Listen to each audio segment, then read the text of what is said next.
আসসালামু আলাইকুম। বিএনপির নেতা ইশরাক, সে 1 মিনিটে রাজপথ দখল করতে পারে, 1 মিনিটে চেয়ারে বসতে পারে, 1 মিনিটে গণভবন দখল করতে পারে, 1 মিনিটে প্রফেসর ডক্টর মোহাম্মদ ইউনূসকে অন্তর্বর্তী সরকার থেকে নামিয়ে ফেলতে পারে। তার এত ক্ষমতার উৎস কী? যারা ক্ষমতায় আসার আগে তাদের হুমকি স্বরূপ, এগুলো তো সন্ত্রাসী কার্যক্রম। তাদের ক্ষমতায় আসার আগে যদি তারা এরকম করে, এরকম কথা বলে, এরকম দাপট দেখায়, এরকম হুমকি দেয়, তাহলে এরা ক্ষমতায় আসলে কি করবে? এরা ক্ষমতায় আসলে জনগণের জন্য কি করবে, কি করতে পারবে?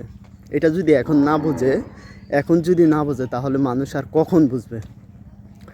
বিএনপি বিএনপি বিএনপি বিএনপি কত মানুষের এই বিএনপি কইরা পুরো জীবনটা এসে আসে। আওয়ামী লীগ বিএনপি এরা একই নৌকার মাঝি। কিন্তু ক্ষমতা, এই যে ক্ষমতার, আসলে কি ক্ষমতা কি জোর করে বসার জিনিস?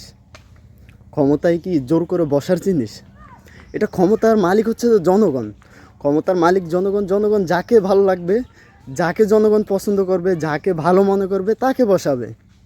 তো তার এত জোরাজুরি, এত হুমকি স্বরূপ কথা, আসলে এগুলো কতটা যৌক্তিক? এটা হচ্ছে যে সবাইকে বুঝতে হবে, সবাইকে, প্রত্যেকটা জনগণকে বুঝতে হবে, প্রত্যেকটা মানুষকে বুঝতে হবে। আসলে সাধারণ মানুষ তো বোকা, বোঝে না, তাদেরকে যেমনি নেয় অমনি দৌড়ায়। এরা যদি ক্ষমতায় আসে কতটুকু দেশের মানুষের জন্য করবে, কতটুকু দেশের জন্য করবে? দেশের মানুষের গলায় ফাড়া দিয়ে চাঁদা নেবে, দেশের মানুষের গলায় ফাড়া দিয়ে চাঁদা নেবে, এটা আপনারা লিখে রাখেন।